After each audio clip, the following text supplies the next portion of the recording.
Hola chicos, el día de hoy vamos a hablar de los diagramas. Para entender mejor lo que son los diagramas, vamos a hacernos la siguiente pregunta. ¿Qué son los diagramas? Pues los diagramas son gráficos. Cuando hablamos de un diagrama, pues nos estamos refiriendo a estos gráficos. Estos gráficos tienen como objetivo hacer que la información sea más simple y que también sea más fácil de comprender. Asimismo, para simplificar un proceso. Los diagramas son formados por ideas simples, concretas y cortas. Estas son unidas por medio de recuadros y flechas o líneas. Bueno, antes de ir al ejemplo les voy a explicar mejor. Los diagramas son estos gráficos que ya hemos visto anteriormente como mapas conceptuales. Estos gráficos, bueno, tienen como finalidad que tú puedas comprender mejor un tema. Esto lo hace a través de solo ideas principales. Cuando tú ya tienes esa idea principal en tu mente, te es más fácil recordar el resto del tema.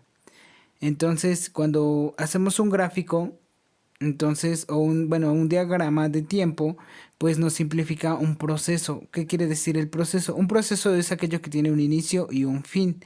Entonces, cuando hacemos un diagrama, también podemos simplificar un proceso. Estos diagramas pues se unen a través de líneas y recuadros. Dentro del recuadro va a ir tu idea principal, la cual tiene que ser corta y concreta. Muchas veces solo son palabras que nos ayudan a recordar el resto del tema. Las flechas o las líneas van a unir el resto de estas ideas o de estas palabras. En el caso de los diagramas en el que simplificamos el proceso, que es el que nos va a ayudar a realizar nuestra tarea, es el siguiente. Un diagrama de compras. Bueno, el primer paso sería entrar a una tienda de ropa. De ahí sería buscar un pantalón que sea de mi agrado. Una vez que yo ya encontré ese pantalón de mi agrado, voy a preguntar si hay en mi talla. En caso de que me digan que sí, voy a probarme el pantalón porque puede que me quede o puede que no, ¿verdad? Y solicito una talla más o una menos. Una vez que ya lo probé y me quedó, pues lo voy a comprar. Y luego, en el caso de que me digan que no, pues entonces en ambos casos voy a salir de la tienda. Aquí vamos a ver el ejemplo. Voy a entrar, voy a buscar el pantalón, voy a preguntar si es mi talla, si sí hay, me lo voy a probar, posteriormente lo compro y salgo de la tienda.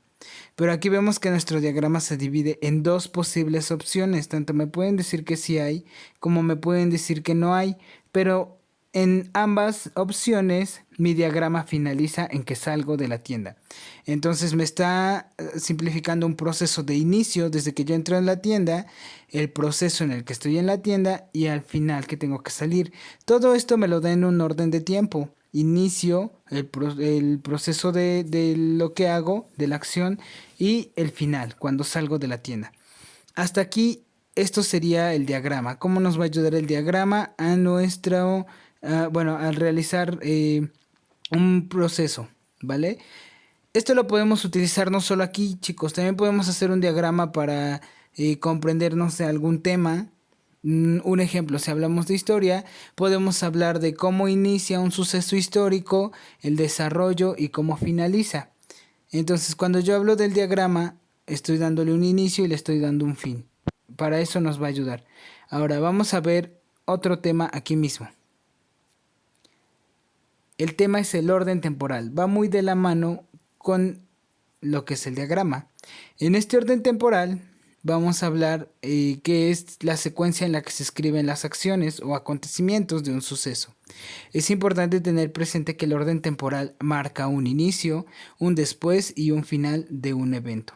Puede aplicar tanto en redactar un evento sucedido o dar indicaciones. Entonces, cuando nosotros hablamos de un orden temporal, vamos a hablar de algo que tiene una cronología, que tiene una secuencia, tiene un inicio, tiene un desarrollo y tiene un final. Cuando nosotros contamos una historia, no podemos empezar por el final, luego contar el inicio y terminar con el desarrollo, porque entonces no nos entenderían. Siempre tenemos que contar el inicio, luego el desarrollo y luego el final. Entonces, este orden temporal que tiene un inicio, un desarrollo y un final Nos va a servir para redactar cuentos, nos va a servir para redactar historias, nos va a servir para describir algo, nos va a servir para dar indicaciones. ¿Por qué? Porque igual si nosotros estamos diciéndole a alguien cómo tiene que preparar un huevo con jamón y le decimos, ¿sabes qué? Primero tienes que freír el huevo, luego tienes que romper 2 huevos, luego tienes que vertirle el jamón, pues no va a quedar su huevo porque ni siquiera le estamos dando las indicaciones correctas. Lo correcto sería dárselo en un orden temporal. Primero tienes que romper el huevo, después tienes que batir los huevos, después tienes que poner aceite y mezclar el huevo con el jamón, finalmente lo tienes que cocer y así ya tenemos un orden, entonces ya te van a entender. Lo mismo es al momento de contar una historia, empezamos por el inicio, luego nos seguimos con el desarrollo y por último el final. Aquí les voy a dejar un ejemplo de cómo se dan indicaciones en el orden temporal. Yo lo hice sobre preparar un cóctel, entonces sería de la siguiente manera. Primero se deben lavar bien las frutas. Se deben pelar y picar en pequeños cuadros del mismo tamaño. Después se tienen que mezclar y poner en un recipiente. Finalmente se deben servir en un vaso, aplicar limón, sal y chilito piquín al gusto. Entonces, si se dan cuenta, yo ya tengo mis 4 puntos en orden de lo que se tiene que hacer primero, lo que se tiene que hacer después y lo que se tiene que hacer al final. Ahora bien, chicos, esto les va a ayudar muchísimo a realizar su actividad del día miércoles. ¿Por qué? Porque yo les solicité que me van a realizar me van a escribir las indicaciones de cómo se realiza su juego favorito. Entonces, de la siguiente manera yo les puse un ejemplo.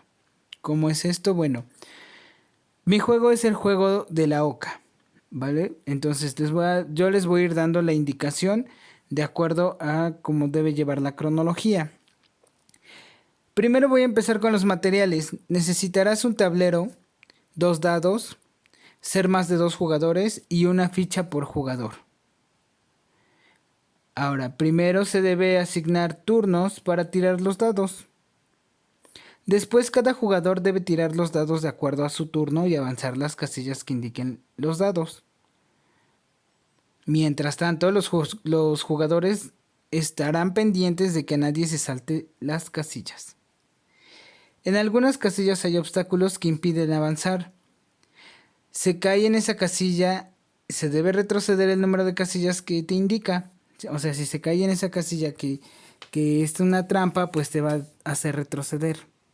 Entonces, finalmente, gana quien llegue primero a la casilla. Entonces, ahí ya está mi juego. Y ya estoy diciendo que va a ganar pues el primero que llegue. Pero si se dan cuenta, tengo un primero, un después y un finalmente. Para empezar estoy dando pues las indicaciones de mi juego en orden.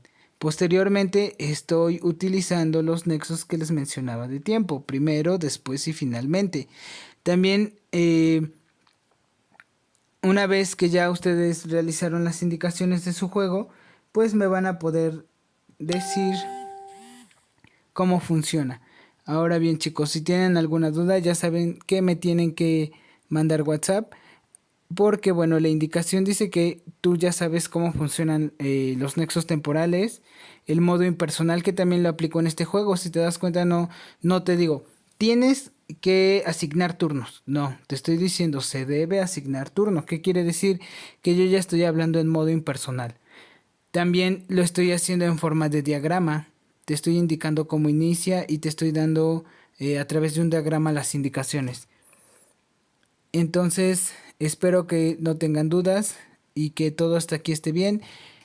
Los espero con sus trabajos y que tengan una bonita tarde. Muchas gracias.